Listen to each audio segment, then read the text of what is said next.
si tu mets la première page de de votre présentation. Oui, attendez, ça serait bon. Oui, ça serait bon pour commencer, comme ça, pendant qu'on attend. Démarrer. Bienvenue à tous. On va tester le son et l'image aussi. On va... Ouais, webinaire, la littératie précoce. Alors, c'est intéressant. Parce que littératie, moi, je le mets toujours avec un T. Mais je le vois qu'il y a des personnes qui mettent avec un C et d'autres personnes avec un T. Et ça, c'est un débat au niveau universitaire. Absolument. Oui. Daniel Moore préfère avec un T, c'est pour ça que je mets un T. D'accord. Et quand je l'entre à l'ordinateur. Oui. Voilà. Oui. Ouais, moi, je mets toujours le T, mais si vous le voyez avec le C, ce n'est pas une erreur. C'est juste différent. Oui, c'est intéressant. Donc là, ils nous entendent. Alors, bonjour, on est encore en train de tester. Dans 1 minute, on va commencer. Dans 1 ou 2 minutes, disons. Et ils regardent les beaux macarons. Hein, c'est des macarons, ça. À la mangue. Thé vert, fraise, probablement chocolat, pistache. Peut-être pistache ou thé vert. Ah oui, thé vert ou pistache. Ouais. Framboise. Elles ont l'air bonnes. Hein. Ouais. C'est du boulot de faire ces trucs-là. C'est difficile. Si vous ne pouvez pas entendre, envoyez-nous un message. Faites-le nous savoir. Ben oui. Son et image fonctionne. Merci Louise. Ouais, merci Louise. Louise nous a dit que tout fonctionne. Ah bon, ben alors parfait. Louise, merci Louise. Louise qui? Ah ouais, ça c'est gentil, je sais pas. Louise. Je comprends pas ce que tu dis. Ah, elle a dit au plaisir. C'est vrai. D'accord. Donc, everything works because a participant just sent a message saying sound and image work. So we can start. So we are going to wait maybe a few seconds, and then I'm going to switch to the cameras, and then we are going to start. Ça va, tout le monde? Oui. Allons-y. Oh.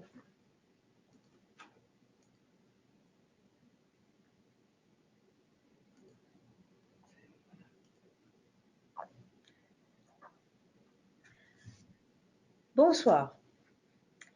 Je reconnais que nous nous trouvons sur les territoires traditionnels, ancestraux, non cédés des nations Musqueam, Tsleil-Waututh et Squamish.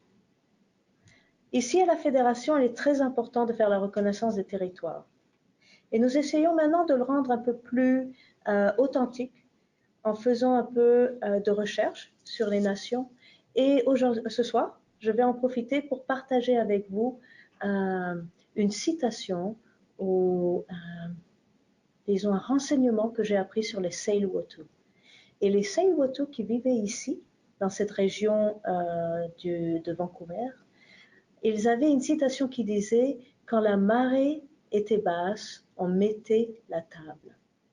Et cette citation était vraiment une citation qui montre l'harmonie entre la nature et l'être humain, qui montre l'importance de vivre au rythme de la nature et aussi l'importance du respect de l'abondance que la terre, les eaux et l'air nous donnent pour nous nourrir et peut-être de maintenir cette abondance pour la partager avec tous les membres de la communauté. Après cette reconnaissance des territoires, eh bien, bienvenue au webinaire sur la littératie précoce et vraiment c'est une belle occasion pour la communauté des enseignants des programmes de français ce soir. Merci d'être là. Je veux vous rappeler que vous pouvez poser des questions, envoyer des commentaires et de temps en temps je vais interrompre la présentation pour poser ces questions et offrir ces commentaires à tous les gens qui écoutent, donc à tous les spectateurs. Bon, ah oui, une dernière chose, ce webinaire à la fin sera disponible sur Internet à la page en français du site de la Fédération. À la page en français, vous allez voir un petit webinaire, vous cliquez dessus et vous aurez tous les webinaires que nous avons fait jusqu'à présent. Et maintenant, c'est le moment, nous allons passer à nos présentatrices qui sont les expertes de la littératie précoce et je leur passe la parole. Bonjour, bonjour tout le monde. Je vais d'abord me présenter. Je m'appelle Christine Joinville. J'enseigne depuis maintenant une dizaine d'années en immersion, en grade 1. Et je me suis intéressée à comment est-ce qu'on apprend à lire à un très jeune âge. Alors, bonjour, je m'appelle Nathalie Laroche, je suis conseillère pédagogique pour le conseil scolaire de Surrey et j'ai eu la chance de travailler dernièrement sur un projet sur le développement de la littératie précoce avec ma très chère collègue ici, Anne-Marie. Bonjour, je m'appelle Anne-Marie Bilton, je suis la conseillère pour le français à Burnaby et je suis ravie de voir qu'il y a tant de gens qui participent parce que c'est un thème vraiment important. Alors, je voulais juste dire merci.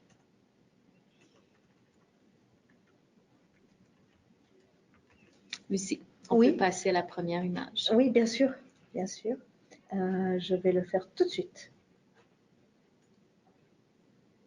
Alors, on vous a présenté une petite présentation en images. Alors, comme vous voyez, on a choisi les macarons de toutes les couleurs pour justement mettre un peu, faire une analogie avec la différenciation en lecture qu'on fait avec les tout-petits, mais surtout les différentes stratégies qu'on peut adopter. On a voulu commencer par poser quelques questions d'enquête pour stimuler la discussion et vous faire penser un peu à ce que vous trouvez important. Et on reviendra aussi à ces questions à la fin de la présentation. La première question, c'est si l'élève lit au niveau compétent du niveau attendu pour l'année enseignée, est-il alors un bon lecteur? Si vous pourriez partager vos réponses avec Lucie, ça serait excellent. Merci. La deuxième question qu'on aimerait vous poser, c'est dans mes groupes de lecture guidée, je place les enfants faibles en lecture ensemble selon leur niveau de lecture. Mythe ou réalité? Exemple, je vais placer tous mes élèves de niveau 7 GB+, ensemble dans un groupe. Et la troisième question, est-ce que le décodage est obligatoire pour la lecture, c'est-à-dire pour apprendre à lire?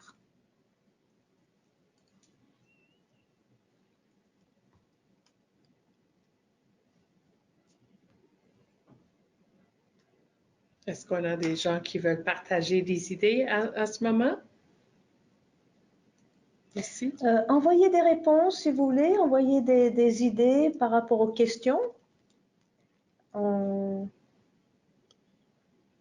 est impatient de voir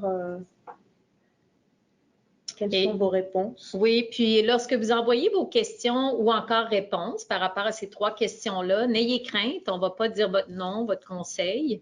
On va simplement lire ce que les gens pensent ou pensent répondre par rapport à ces questions qui souvent sont des questions complexes à répondre, puis ça serait bien qu'on puisse aborder ce sujet. Donc, allez-y avec vos questions, commentaires par rapport à ces trois questions.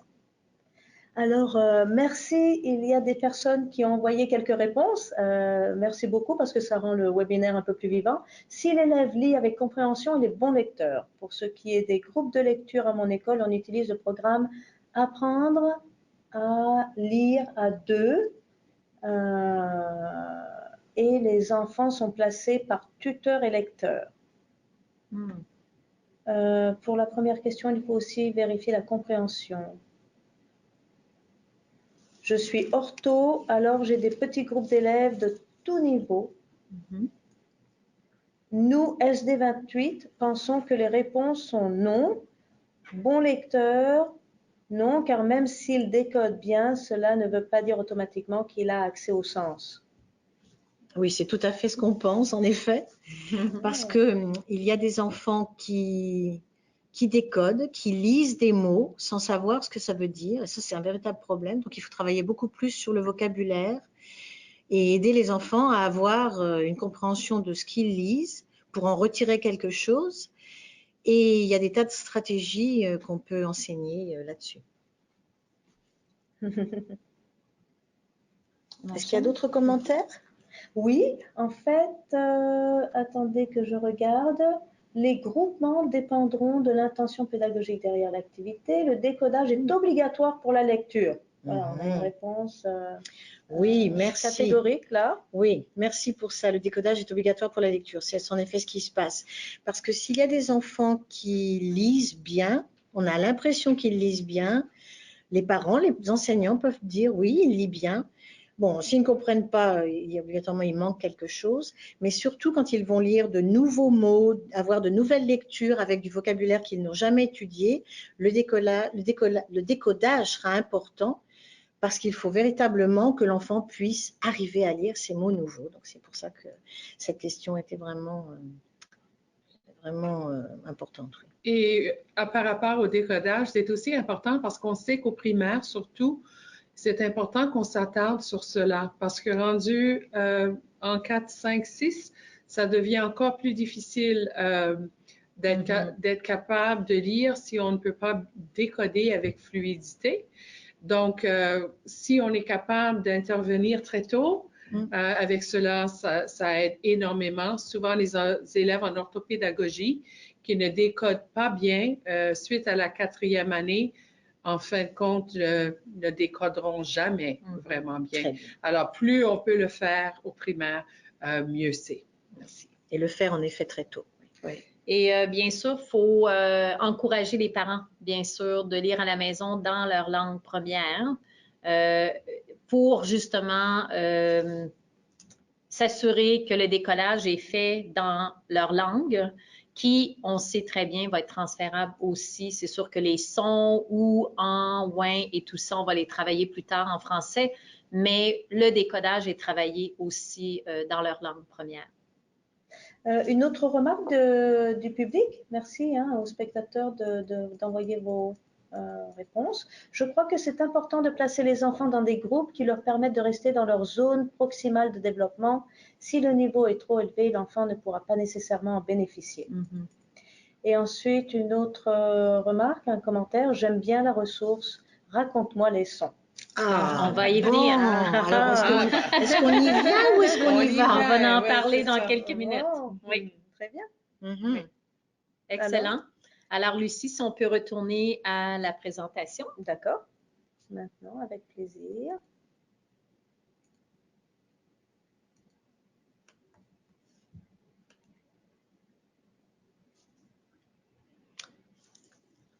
Anne-Marie?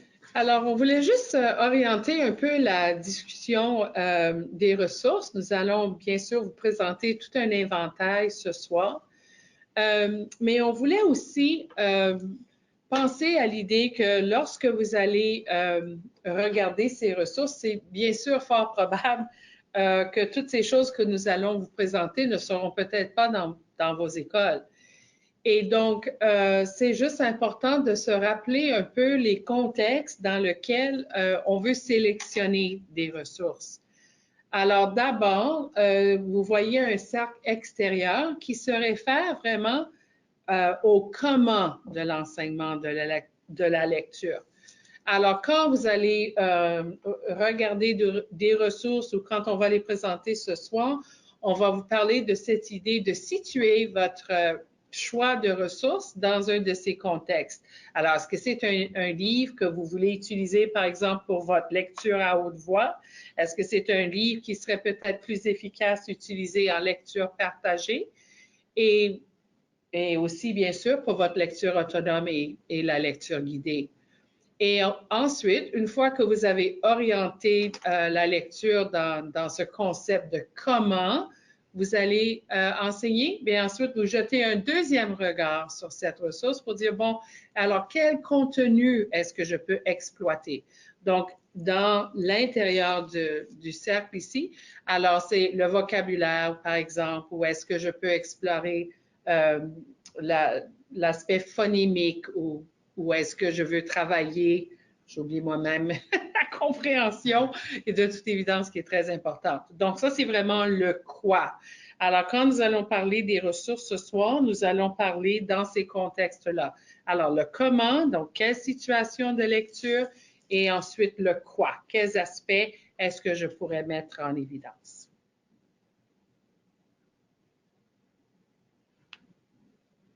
Alors ici, on veut rappeler, bien sûr, les situations de lecture qu'on veut aborder avec nos élèves en salle de classe. Bien sûr qu'on veut que la transition se fasse de soutien très élevé au début. Donc, c'est avec bien la lecture aux élèves. On va choisir un album, on va choisir un livre qui est attrayant. Peut-être que Lucie, tu peux présenter. Et bien sûr, avec la lecture aux élèves, bien, c'est l'enseignant qui modélise. Alors, c'est la modélisation au niveau de, bien sûr, présenter une lecture fluide, faire les observations, demander aux élèves, bien sûr, de bien regarder les images pour être capable ensuite de peut-être trouver des indices pour soutenir la compréhension. Quand je choisis des albums comme ça pour la lecture aux élèves, je vais aussi garder en tête mon programme en sciences. Je vais garder mon programme peut-être de mathématiques dans lequel je peux faire une pierre deux coups. Je ne vais pas le lire seulement cet album-là une fois dans la semaine. Bon, la première journée, c'est certain que je vais le lire à haute voix, je vais modéliser, je vais bien prononcer, je vais faire les pauses aux virgules. Je vais demander aux élèves de faire des observations, mais je ne vais pas poser des questions aux élèves pour qu'ils me répondent. Bien sûr aussi, je vais leur demander de faire des connaissances antérieures avec le sujet, juste pour voir où ils en sont, puis à ce moment-là, je peux mieux élaborer peut-être sur certaines images s'ils ont besoin du soutien. Donc ça, c'est un album que j'aime beaucoup, qui est de Dieu, l'auteur, et ça s'appelle « Les bonhommes de neige sont éternels ». Et on travaille en première année, bien sûr, le changement des saisons en sciences. En deuxième année, on va parler du cycle de l'eau. Donc, c'est un album superbe qui s'apprête bien à ce sujet. Je peux le lendemain faire une lecture interactive, travailler simplement les mots qui se rapportent à la saison de l'hiver, par exemple. Donc, je vais travailler le vocabulaire pour mettre sur mon mur de mots, pour continuer à construire science, mais aussi littératie. Un autre album aussi que j'aime bien pour la lecture à haute voix avec interdisciplinaire, c'est Toto veut la pomme, parce que c'est une bonne façon pour les élèves d'être exposés à du vocabulaire simple, alors je dirais maternelle première année, mais qui a un questionnement incroyable par rapport à une énigme, qu'est-ce qui va arriver à Toto, donc ça va les garder accrochés sur l'histoire, c'est important pour le choix de l'album, de la lecture à haute voix. Et aussi, il y a du bricolage, de l'art qu'on peut faire, ainsi que notre nouvelle matière qu'on a, qui en français s'appelle Applied Skills Design Technology. Technologie appliquée. Voilà. Je ne sais pas, design. Alors, c'est fantastique pour l'intégration des matières. Je m'appelle Catherine, belle lecture à haute voix pour travailler les noms des enfants dans la salle de classe. Alors, ce que l'on fait pour jouer avec les lettres de l'alphabet, je vous le conseille, c'est un petit bijou. Ce sont les éditions scolastiques. Donc, je m'appelle Catherine, qui vient juste d'être traduit. Et le dernier, mais non le moindre, avec bien sûr contenu autochtone, plusieurs de ces livres-là qui se retrouvent dans la collection Mathologie. Et notre conseillère à Surrey en a écrit plusieurs versions. Elle est spécialiste en contenu autochtone. Et ce qui est excellent avec la collection Mathologie, c'est qu'on a les mathématiques, on a la littératie, qui est intégrée, parfois les sciences, contenu autochtone. Et la beauté, c'est qu'il y a un code à barre, bien sûr, qu'on peut mettre sur notre téléphone pour ensuite faire lire l'histoire à haute voix. Je vous le conseille. Merci, Lucie. Alors, peut-être tu peux retourner sur l'écran. Oui. La présentation.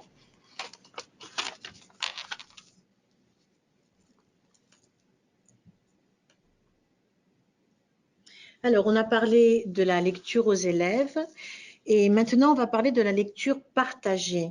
C'est une lecture qui est un petit peu différente, je dirais un petit peu plus ciblée, dans la mesure où l'enseignant va prendre un livre, ça peut être un album, mais ça peut être aussi un livre qui va travailler sur une structure bien spécifique. Si par exemple, je prends la collection La trousse de matériel Raconte-moi les sons, est-ce qu'on pourrait avoir, par exemple, pour la maternelle, alors voilà le grand livre qu'on a pour la maternelle, Raconte-moi l'alphabet, c'est une première trousse. Raconte-moi les sons, c'est une deuxième trousse qui est peut-être plus pour les premières années, deuxième année. Et pour avoir une lecture partagée, je commencerai avec la première page, la première lettre. On montre cette histoire à la classe, mais on ne va pas lire tout. C'est un peu difficile, ce serait un peu difficile pour les enfants de comprendre tout le vocabulaire. On va essayer de lire approximativement l'histoire de cette petite fille. D'abord, qu'est-ce qu'on voit? Qu'est-ce qui se passe? Il y a la lettre A. Comment est la bouche de l'enfant? C'est le même, c'est A, mais pourquoi qu'est-ce qu'elle a? Qu'est-ce qui se passe? Je sais que j'ai déjà testé cette leçon et les enfants m'ont dit elle a peur, elle est peut-être surprise, enfin il se passe des tas de choses, en fait elle a mal aux dents. Et donc on peut associer une lettre avec un geste et travailler avec les enfants la lettre A, sa formation, le son de la lettre. On a de la chance sur la lettre A, elle a le même son que la façon dont on l'écrit, dont on la prononce, ce qui n'est pas le cas pour d'autres lettres comme le P et d'autres. Et on va comme ça essayer de cibler une structure. Ça peut être un son, ça peut être une lettre, ça peut être une structure grammaticale comme je suis, ça peut être je peux, ça peut être je vois, ça peut être je sais pas quoi. Donc il y a beaucoup de choses à faire et ça permet à l'enfant de cibler quelque chose et le professeur va constamment y revenir dans son enseignement. Je fais par exemple une dictée et la dictée qu'on avait cette semaine, c'était la lettre A, mais il y a une phrase dans laquelle on parlait de Anita. Donc, c'est bien de faire un rappel encore de Anita, grand A, petit A, pourquoi c'est une personne, de faire des tas de choses comme ça. Et peut-être aussi d'essayer de travailler. Il y a aussi ce livre qui est excellent, qui s'appelle « Une lettre, ça change tout ».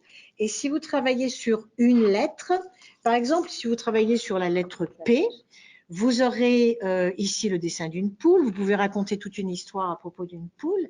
Mais quand on fait de la phonologie, on travaille sur une lettre ou le son d'une lettre, la phonémie en l'occurrence. Et si par exemple vous travaillez sur la poule, vous pouvez cacher cette lettre en demandant aux enfants de lire le mot, mais vous pouvez aussi, avec ce livre, demander si on accroche les poules dans les sapins de Noël.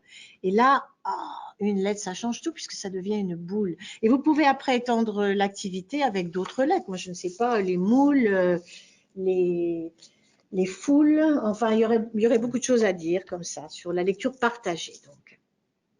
Oui.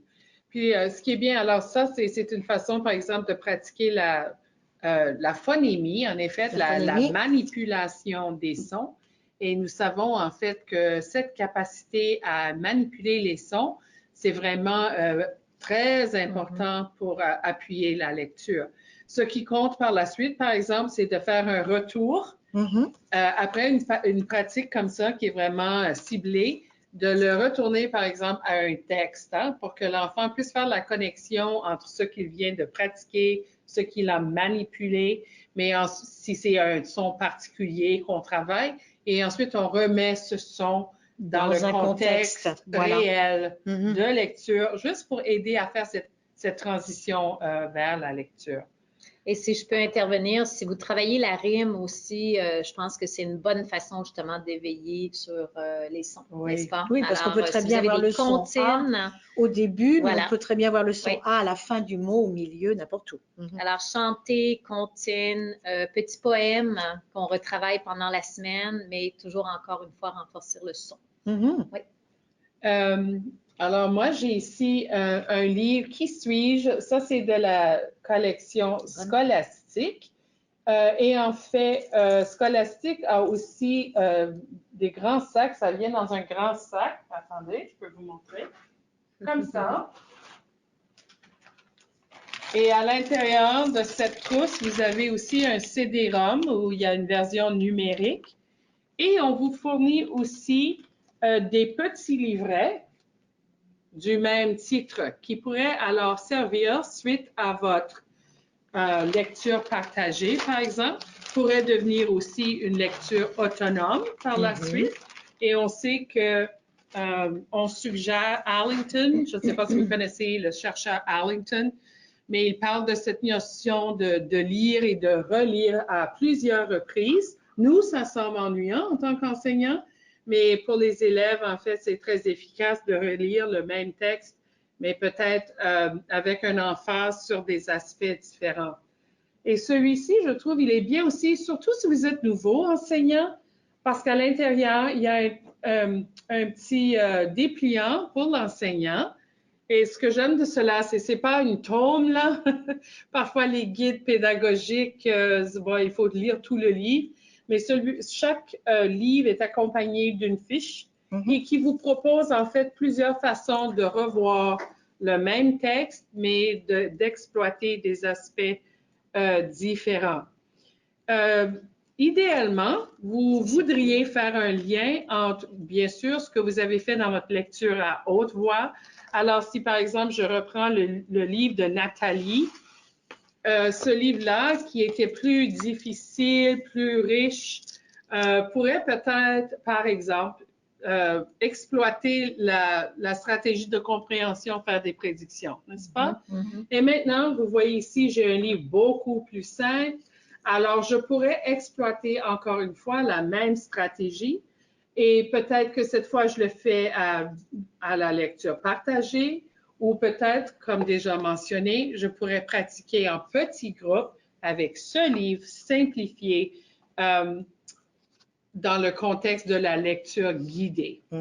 L'idée, c'est bien sûr de changer le niveau du texte dans ces situations de lecture-là pour que le langage même ne soit pas un problème, c'est-à-dire ça ne nuit pas à l'application de la stratégie. Une fois que l'enfant a bien maîtrisé cette stratégie, on se sent à l'aise avec ça, on peut ensuite rehausser le niveau du livre, mais plus l'enfant a de défis, plus on veut baisser la complexité du texte pour qu'il puisse l'aborder et pratiquer facilement. Alors ça, c'est la lecture partagée. Alors, j'aimerais bien juste revenir à quelques commentaires qui ont été écrits. Oui. Il y a un commentaire qui disait concernant la lecture dans la langue première, les lecteurs faibles ont déjà de la difficulté à décoder en français. Comment pourront-ils décoder en anglais? Oui, ça c'est une bonne question. D'abord, elle peut s'appliquer à partir du moment où un enfant a des problèmes pour décoder dans sa langue maternelle, c'est obligatoirement très difficile qu'il arrive à décoder comme il faut dans une deuxième langue. Donc, il faut vraiment, comme tu le mentionnais tout à l'heure, Nathalie, qu'un bon décodage se produise dans la langue maternelle, quelle qu'elle soit. C'est pour ça que là, les parents ont aussi un rôle à jouer assez important, parce qu'il faut que les parents lisent à la maison avec leurs enfants, je sais pas, dans la langue qu'ils parlent à la maison. Ça peut être le russe, ça peut être le mandarin, ça peut être l'espagnol, ça peut être l'allemand. Mais que l'enfant, parce que c'est une notion abstraite, le décodage, il faut vraiment que l'enfant arrive à décoder. Alors, comment? La question, c'est... C'était comment pourront-ils décoder en anglais si dans leur langue première, qui est le français, ils ont déjà du mal à décoder? Ils vont avoir du mal, ça c'est sûr. Oui. Mais il va falloir que l'enseignant détecte ça assez rapidement aussi et détecte qu'il y a une lacune dans la première langue pour pouvoir faire des groupes d'intervention avec vous, les orthopédagogues. Si l'enfant est en train d'avoir des difficultés parce qu'ils ont, par exemple, une difficulté d'apprentissage, bien, cette difficulté-là, qui est au niveau du cerveau, n'est-ce pas, va se manifester dans toutes les langues. Mais on sait aussi que les habiletés qu'on peut acquérir se transfèrent. Donc, si vous travaillez, vous faites des interventions, si l'enfant est dans votre classe d'immersion, vous faites des interventions pour aider, ça va aussi aider l'autre langue. Peut-être pas au moment exact du point de vue temporel, mais assurément, ça va faire un transfert à un moment donné ou à un autre. Mais Si on a un problème qui se situe au niveau du cerveau, ça se présente dans n'importe quelle langue. Il y a des cartes de son qui peuvent être envoyées à la maison. Mhm. Et il y a quelqu'un qui parle de ADST. C'est parce qu'on ne savait pas trop comment... ADST, oui. Donc, Ouais. c'est conception... Conception, compétences pratiques et technologiques. Mm. Ah En oui, français, Ah oui, c'est d'accord. le terme. oui, en français, Merci. CCPT. Oui. Peut-on avoir une liste de tous les albums SVP? Ça, c'est deux questions différentes. Oui. Donc, d'abord, c'était ADST. Et puis l'autre, c'était peut-on avoir une liste de tous les albums? Alors, pour les albums, j'ai conçu une collection d'albums à l'élémentaire et une autre au secondaire que je viens de terminer. Puis, il y en a une qui est avec thème de socio-émotionnel, mais qui peuvent être exploités pour la lecture à haute voix, la lecture interactive. Tous les conseillers ou coordonnateurs de langue devraient avoir reçu ces listes. Donc, j'espère que ça s'est rendu dans vos conseils. J'ai envoyé les liens au nom des personnes contacts dans vos conseils scolaires. Donc, peut-être aller frapper à la porte de votre coordonnateur de langue et voir si ça s'est bien rendu. Si Mais ça vous donnez devrait y une être. liste, peut-être qu'on peut la mettre sur le webinaire, sur la même page du webinaire. Absolument. N'est-ce pas, comme Oui. ressource? Oui. Très bien. J'ai fini avec les commentaires et les questions. Est-ce qu'on retourne au site à la présentation? D'accord. Bon, alors maintenant, on s'attarde un peu plus sur la troisième situation de lecture. Alors, la lecture guidée. Alors, attendez juste une seconde. Oui.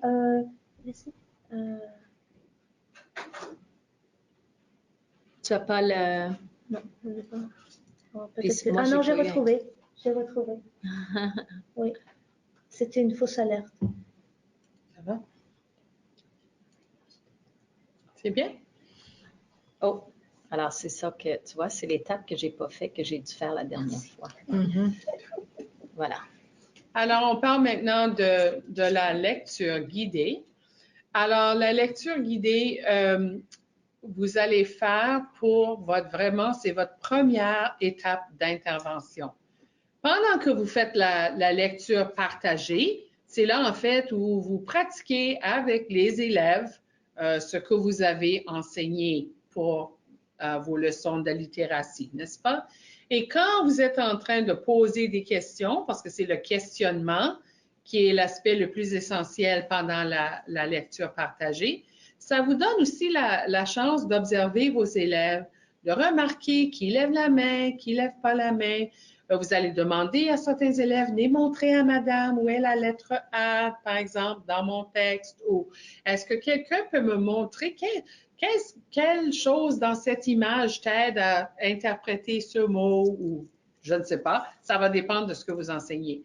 Mais pendant cette situation et pendant la lecture autonome aussi, vous avez la chance, bien sûr, de travailler avec les élèves et observer, évaluer, que ce soit anecdotique ou formellement, et de voir où les enfants ont des difficultés.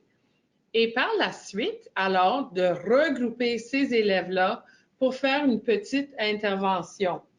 Je pense, par exemple, juste pour vous donner un exemple concret, je croyais que je l'avais. Un joli petit livre ici, si je peux trouver l'exemple, donnez-moi une seconde. Imaginez, par exemple, que pendant votre lecture partagée, peut-être tu peux m'aider à trouver, oui. Vous remarquez que vos élèves ont tendance à prononcer le ENT. Je l'ai bien vu là-dedans. Là. Je me souviens lequel j'ai perdu ma page. Alors, juste pour vous situer, on parle de la ressource ici, Ben entreprend. Et il y a toutes sortes de niveaux de lecture, en fait. Et comme vous voyez, à l'intérieur, on va surligner le son sur lesquels on veut travailler explicitement, par exemple. Alors, on va surligner en... Puis là, je vous ai fait par exemple, je l'avais choisi parce que je sais que c'est un problème qui se présente souvent et je l'ai trouvé ici. Et c'est bien voilà. ENT. Alors, je ne sais pas, est-ce que tu peux mettre ce livre-là plus près? Je pense que c'est le mot gâche ou je ne sais pas si vous pouvez voir le texte, mais ça, c'est un livre qui est vraiment super, par exemple, pour travailler une faute assez commune, par exemple, la prononciation du ENT. Là, moi, je ne peux plus lire le texte à cause de mes merveilleuses lunettes. C'est quoi le verbe, là? Je le vois pas. Alors, Ben réfléchit, il ne veut pas que les oiseaux gâchent leur jardin. Alors, voyez-vous? Alors, imaginez que c'est des élèves qui prononcent gâchant, hein? Gâchant, marchand, etc. Donc, ça, c'est un livre que vous pourriez utiliser dans le contexte de votre lecture guidée pour, par exemple, travailler cette erreur commune qui est pertinente aux 6 élèves que vous avez recueillis pour ce travail-là. Et une fois qu'ils ont maîtrisé la prononciation correcte, qu'ils savent maintenant qu'ils ne doivent pas prononcer le ENT, eh bien là, vous les libérez. Ce n'est pas nécessaire que les élèves restent dans des groupes pour la lecture guidée une fois qu'ils ont maîtrisé ce problème en particulier. Donc ici, votre évaluation est en effet vraiment importante parce que ça va guider la formation des groupes et vous allez essayer de recueillir ces élèves selon le besoin. Soit, par exemple, un problème de phonémie ou ça peut être une stratégie de compréhension ou un aspect grammatical, peu importe. Ce qui est important, c'est que vous les recueillissez selon leurs besoins. Vous travaillez cet aspect particulier-là. Une fois que l'enfant l'a bien compris, on peut les libérer et reformuler d'autres groupes pour d'autres sortes de problèmes. Alors ça, c'est la série Ben entreprend qui pourrait être utile. Et bien sûr, vous cherchez la seule... c'est pas vraiment un problème, mais c'est un petit défi, c'est que vous avez besoin de 5 ou 6 copies du même livre pour que vous puissiez regrouper vos élèves. Donc, parfois, c'est un peu plus dispendieux, mais vous allez sûrement quand même remarquer qu'il y a quand même des problèmes assez communs qui se présentent, qui vous permettront alors de sélectionner qu'est-ce qui pourrait être utile. Une autre source qu'on aime beaucoup, c'est la collection Être. Je vais demander à ma collègue encore une fois de vous le montrer puisqu'elle est près de la caméra. Et ce qui est bien ici, c'est que le livre utilise des couleurs différentes pour mettre en relief certaines combinaisons pour aider aux élèves de lire des sons particuliers. Alors, si vous avez des élèves avec des problèmes en phonémie et en phonétique, ça, c'est une excellente ressource pour travailler cela. Alors, je pense que celui-là, c'est E, c'est bien ça? Alors, c'est la collection édition de l'envolée et c'est le son E pour celui-ci spécifiquement. Puis celui-ci, juste comme un autre exemple. Alors, c'est les L. Alors, c'est plutôt travailler E-L-L-E ou encore E-L. Les variantes. Oui. Alors, ça, c'est une très bonne ressource pour la phonémie. Et puis, celui-ci, Escalier. Et dans ces livres-là, ça, c'est un peu plus avancé. On répète en fait des données de phrases. Alors, je crois que dans celui-là, c'était, par exemple, construire la cabane dans l'arbre. Le texte est un peu plus complexe, mais exploite quand même des bonnes structures répétitives. Et vous pouvez utiliser ce genre de livre quand vous voulez travailler des plus grandes phrases ou peut-être la lecture, par exemple, avec fluidité, où vous avez des plus grandes phrases et ce genre de choses-là. Alors ça pourrait être une ressource utile aussi. Il y a aussi tous les niveaux dans la collection Escalier qu'on adore. En fait, c'est un peu une collection coup de cœur pour l'orthophonie ainsi que les classes de première année, deuxième année. Les niveaux A, en fait, c'est beaucoup de répétitions de « je peux nager »,« je peux marcher à l'école »,« je peux ». Alors, on construit tranquillement le vocabulaire pour que les enfants puissent s'exprimer à l'oral, parce qu'on sait bien qu'en immersion, ce qu'on veut, c'est mettre l'emphase sur l'oral au tout début pour ensuite pouvoir se lancer dans la lecture. Et dans le même travail sur les sons, il y a la collection Bidule qu'on aime particulièrement aussi. Je vous la montre comme ça. Là, c'est sur le son CH, ch.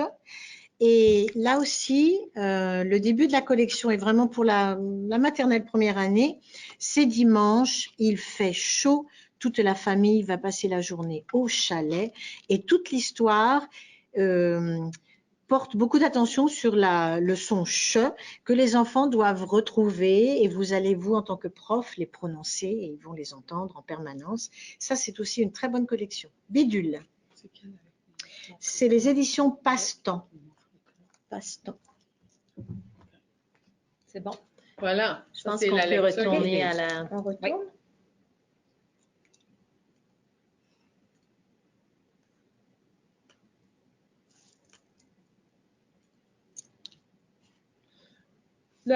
Alors, la dernière situation, c'est la lecture autonome où l'aide, en fait, du professeur est vraiment minimale. En fait, on recommande que pendant vos sessions de lecture autonome, vous ayez la chance, en fait, de faire des évaluations avec vos lectures et que vous avez des élèves qui peuvent choisir leur propre livre et faire leur propre lecture. Dans la lecture autonome, j'envisage en effet un peu deux composantes, c'est-à-dire un où on veut que les élèves aient le choix de n'importe quel texte, ils lisent n'importe quoi, que ce soit à leur niveau ou non. Si c'est un livre seulement avec des images, peu importe. C'est vraiment des livres où ils ont la chance de vraiment avoir de la joie et de lire pour le grand plaisir de lire. Mais aussi, vous pouvez bien sûr, pour la pratique quand même dans la lecture autonome, moi je suggère toujours d'en faire deux. Un que tu choisis et un que je recommande. J'offre quand même beaucoup de choix, mais c'est quand même recommandé parce que je voudrais qu'ils lisent quelque chose où ils peuvent vraiment appliquer ce qu'on a enseigné. Alors, il y a vraiment des petits livres merveilleux. Moi, je trouve ça vraiment amusant. Ça, c'est... mon premier théâtre de lecteur, je ne sais pas si vous les connaissez. Encore une fois, je vais demander à ma collègue de vous les montrer. Il y a plusieurs niveaux pour ça aussi et vous allez voir qu'il y a aussi une connexion pour les autres matières. Alors, celui-là, c'est par tous les temps et celui-ci, par exemple, c'est dans la mer. Et ce qui est vraiment bien, c'est que la première page, d'habitude, va vous donner... Est-ce que je peux voir? Oui. Attends, j'ai un autre livre. Je vais suivre moi-même avec mon propre livre ici. Mais Voilà. il y a beaucoup de dessins. C'est ça qui est très sympa. Oui, je voulais juste voir la première. Ah oui, c'est ça. Alors d'abord, il y a toujours une page qui commence avec une bonne question pour établir le sujet et vous donne l'occasion de faire un peu de pré-enseignement du vocabulaire. Ensuite, les élèves sont assignés à une couleur, rouge, bleu, mauve, etc. Est-ce que tu peux montrer? Oui. Voilà. Pardon, c'est pas, je dois le regarder et vous le montrer en même temps. Alors, vous leur assignez des rôles selon les couleurs et ensuite, les élèves vont en fait faire une mini-pièce. Ils peuvent le faire ensemble, en petits groupes et à la fin, vous allez voir où on met les couleurs. Je vois la pluie. Je prends mon parapluie. Je joue sous la pluie. Et c'est bien parce que, comme vous pouvez voir vous-même, c'est qu'on utilise aussi les images pour appuyer la compréhension des mots. Et je crois qu'il y a 3 niveaux et environ 6 à 7 livres. Ça dépend bien sûr du niveau. Mais 5 ou 6 livrets. Alors, ils peuvent faire la lecture avec d'autres élèves ou ils peuvent bien sûr s'en servir de façon autonome aussi. Alors voilà, c'est quelque chose qui pourrait être amusant pour celui-là. Et voilà. Excellent. Est-ce que tu as des commentaires de ton côté? Merci de poser la question, Christine. En fait, oui. Il y a un commentaire qui est... je pense que les livres sont vraiment géniaux. Par contre, chaque son et chaque règle doivent être enseignés explicitement. Par exemple, ENT à la fin d'un verbe n'est pas prononcé, n'est pas prononcé pour une raison. Et il faut enseigner ces raisons aux élèves pour que cela ait davantage de sens. Oui, absolument. On passe au prochain. Ces processus spécifiques en lecture s'enseignent en salle de classe et cela permet de réduire la quantité d'élèves en orthopédagogie. Absolument. Oui. Voilà. Merci beaucoup pour ce commentaire. Le modèle de réponse à l'intervention permet de favoriser ce type d'enseignement en salle de classe. Exclamation, point d'exclamation, sourire. Merci. Oui, parfait.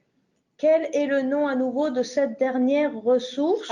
Est-ce que c'était le théâtre? Oui, ça s'appelle Mon premier théâtre des lecteurs. Oui, mon premier théâtre des lecteurs. Et c'est Chenelière. Et encore un grand merci aux spectateurs qui envoient des commentaires et des questions. Est-ce qu'on peut montrer une dernière ressource? Bien sûr. Peux-tu la montrer? Peut-être que vous la connaissez déjà, cette ressource commence à circuler dans plusieurs places, mais c'est Soutenir les lecteurs en langue seconde de René Bourgoin, qui est chercheur au Nouveau-Brunswick. Et c'est vraiment un ouvrage remarquable. C'est un bijou. C'est une Bible. Oui. Une Bible. Parce que elle vous oriente d'abord, bien sûr, c'est bien ancré dans la théorie, dans les recherches, mais aussi une excellente composante pratique. Elle vous donne des grilles d'observation, ensuite des tests qui vont vérifier les sous-connaissances, et ensuite des interventions qui sont en ligne avec cela. Alors, par exemple, vous faites une évaluation, vous voyez que l'élève a des problèmes de fluidité, elle a des activités particulières qui peuvent aider avec la fluidité. Ou bien vous travaillez avec un élève et là vous remarquez que, ah non, c'est vraiment lui, c'est la phonémique. Elle a toute une série d'activités que vous pouvez faire pour intervenir en phonémique. Alors, comme quelqu'un dans le groupe l'a déjà mentionné, c'est ça, c'est que ça vous donne vraiment la Tier 1 Intervention, l'intervention au premier niveau dans votre propre salle de classe. Et comme on a déjà dit, la fluidité va venir du fait que l'enfant lit et relit le même livre. Et souvent, les enfants disent « Oh, mais on a déjà lu ça ». Ils n'ont pas envie. Et moi, je leur dis « Non, il faut relire ton livre. » D'abord parce qu'ils vont se trouver beaucoup plus confortables dans cette lecture et relecture. Et parce qu'à ce moment-là, ils vont commencer à acquérir cette fluidité. Et ils vont comprendre ce que c'est que véritablement de lire. Oui. Et si, d'après la ressource de René, en fait, avec l'aide de toutes les interventions qui vous sont suggérées, des activités aussi, il y a un paquet de fiches qui vient avec le document prêt à utiliser pour justement faire des interventions auprès des élèves. Vraiment, si après avoir essayé, puis c'est un peu ça, c'est un peu un protocole qu'elle nous donne à suivre pour ensuite voir que si vraiment après avoir essayé toutes ces interventions-là, j'ai encore des enfants qui ont de la difficulté, là, c'est vraiment le moment de penser à intervenir avec une équipe de spécialistes. L'idée de garder nos élèves en immersion est possible parce que quel que soit en fait le niveau d'apprenant, on devrait être capable d'apprendre une langue, quelles que soient nos difficultés. Alors, c'est vraiment au niveau de la différenciation, de l'intervention de l'enseignant qui va vraiment faire que des élèves vont pouvoir aimer à continuer à apprendre la langue. Et bien sûr, la lecture, c'est un bon départ. Lucie, je pense qu'on va changer d'écran. D'accord. À vos ordres. Je suis là à votre service. Alors, tout de suite.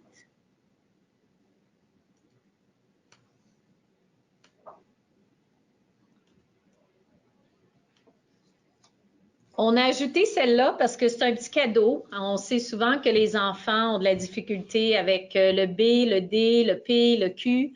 Alors, si vous connaissez le site J'enseigne en immersion française, si vous avez Facebook, je vous conseille à 100 000 à l'heure d'aller vous joindre le groupe parce qu'il y a 1001 idées par jour qui circulent. On peut poser des questions, on peut partager des unités, on partage des trésors d'albums qu'on retrouve et des idées comme celle-là pour travailler des sons, travailler des lettres au niveau de la lecture et de l'écriture. Donc, j'enseigne en immersion française. Donc, ici, le petit truc, c'est bébé dinosaure a perdu sa queue. Il y en a d'autres, mais c'en était une que je trouvais assez mignonne. Et puis, moi, je rajouterais que dans le livre « Raconte-moi les sons » de José Laplante, elle enseigne aussi le B, le D, le P, le Q en mettant les deux enseignements en même temps, pratiquement, avec donc deux amis. Il y en a un qui s'appelle D et l'autre qui s'appelle B. Et ces deux enfants ont des problèmes différents. Oui, on peut la montrer, celle-là aussi. Et puis, il y a une grande pancarte qui va avec ça pour cette leçon, pour essayer pour essayer de rappeler aux enfants la différence entre les deux. Ce que je fais moi aussi dans ma salle de classe, c'est que je leur mets sur leur table leur nom, une grande étiquette avec leur nom, une grande étiquette sous laquelle il y a au-dessus tous les chiffres de 0 jusqu'à 20 et tout l'alphabet de A à Z, bien sûr, avec obligatoirement toutes les graphies possibles. Et je leur dis à chaque fois qu'ils font une erreur, regarde sur ton nom, il y a ta lettre là, tu vois. Ou des enfants qui font le S à l'envers, ça aussi, il y en a beaucoup. Alors, c'est pas forcément un signe de dyslexie, parce que je crois que jusqu'en grade 3 ou 4, il y a encore des enfants qui mélangent leurs lettres. Mais à partir de ça peut être quand même un petit drapeau rouge si vous voyez que ça ne décolle pas et que ça ne veut pas partir, hein, ce problème.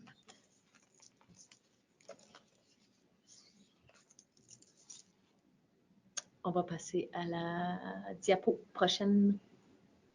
Est-ce qu'il y a des questions, Lucie, par rapport à ça ou des commentaires? Alors, non. Alors, s'il vous plaît, n'hésitez pas à envoyer vos questions.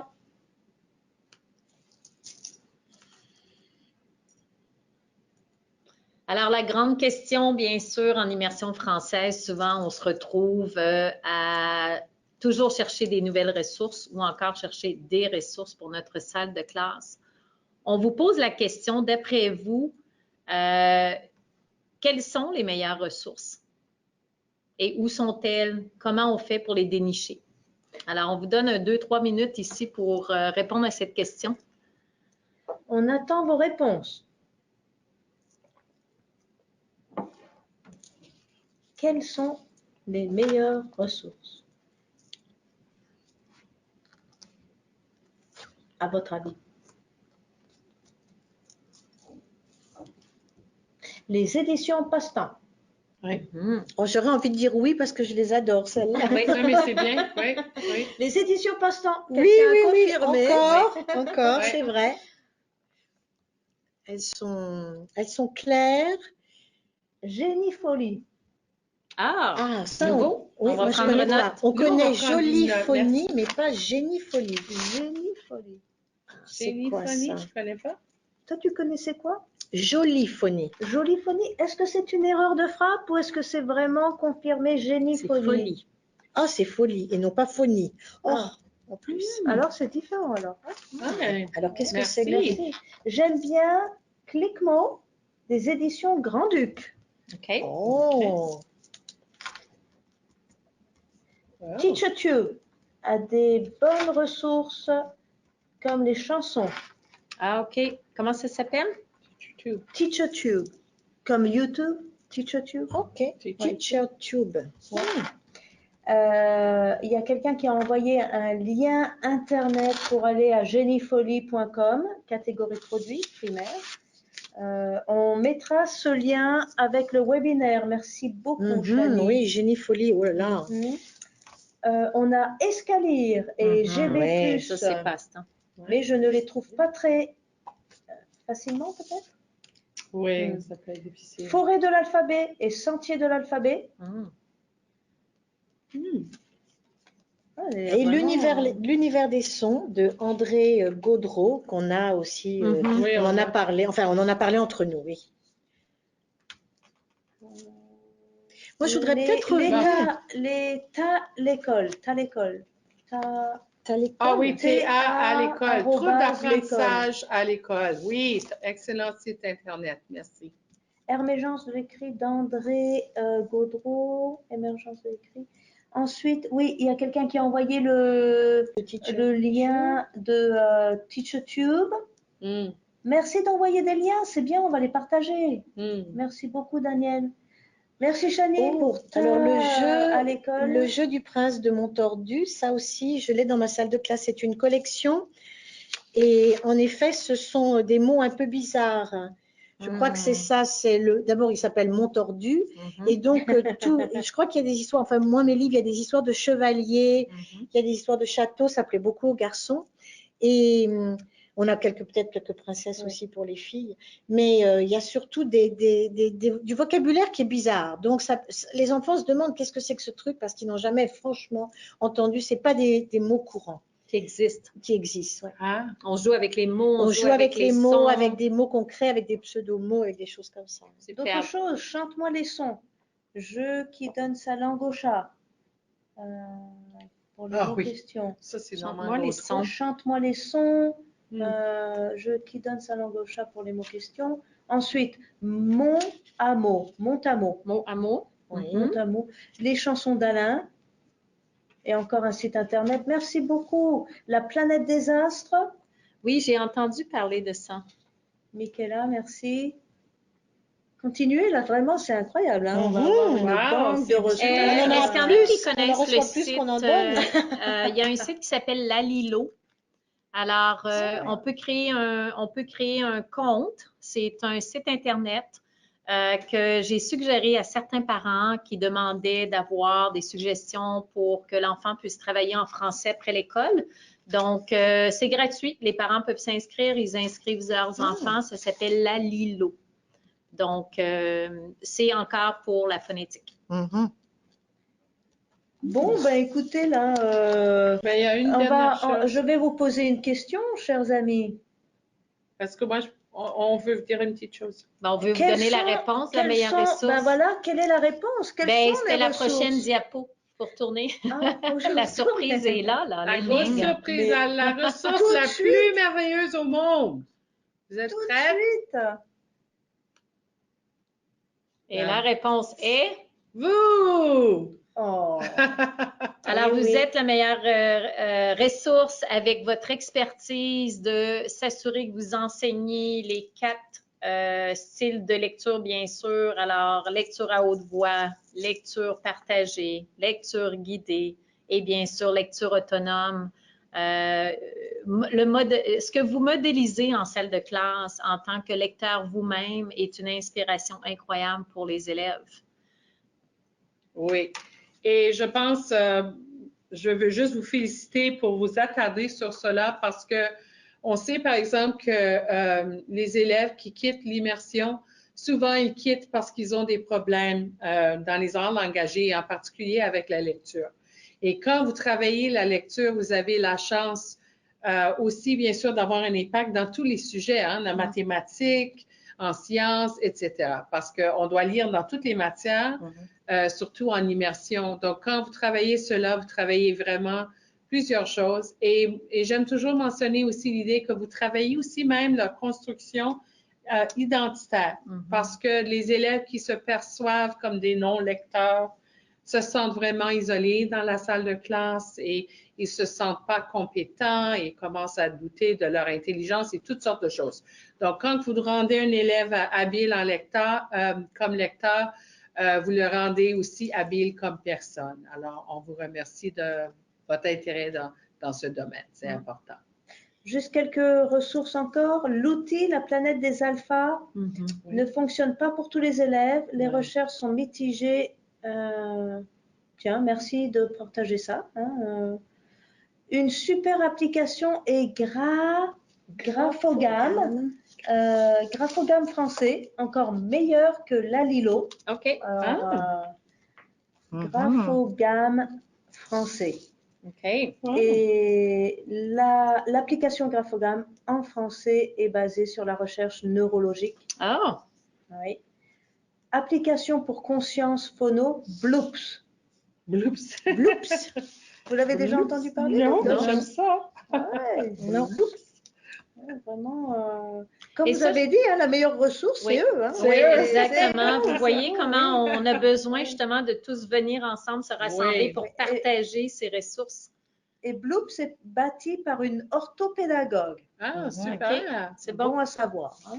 Parce que je ne sais pas d'où vous venez et où vous êtes, si on est avec des gens qui sont que de la Colombie-Britannique ou des gens qui sont en Ontario, au Québec, ou je ne sais pas, je vois Bruxelles, alors je ne sais pas si c'est quelqu'un qui est en Belgique, je ne sais pas, ou un nom, Qui a fait ses études ou qui a fait ses études en Belgique. Mais en tout cas, c'est vrai que le professeur est souvent, en tout cas nous ici, dans un milieu anglophone, la seule ressource en français que les enfants ont. Oui.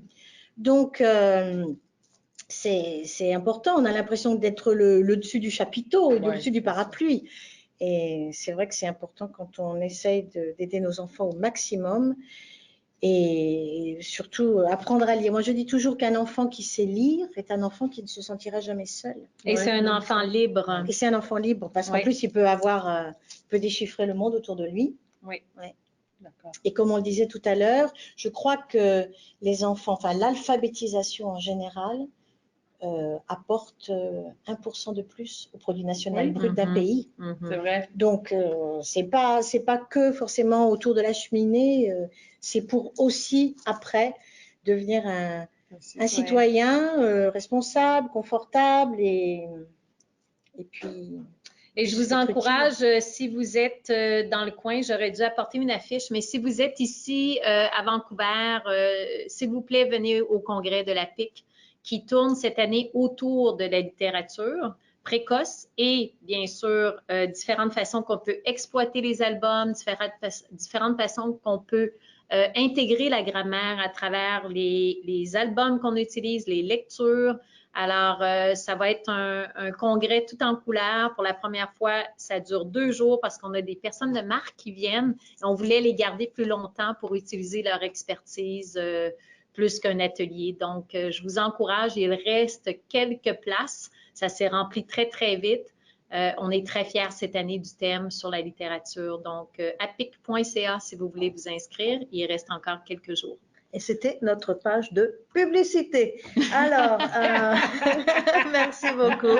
Un enfant qui sait lire est un enfant qui n'est jamais seul, qui ne sera jamais seul. Et ça, c'est vraiment beau de peut-être nous quitter ce soir sur ces mots.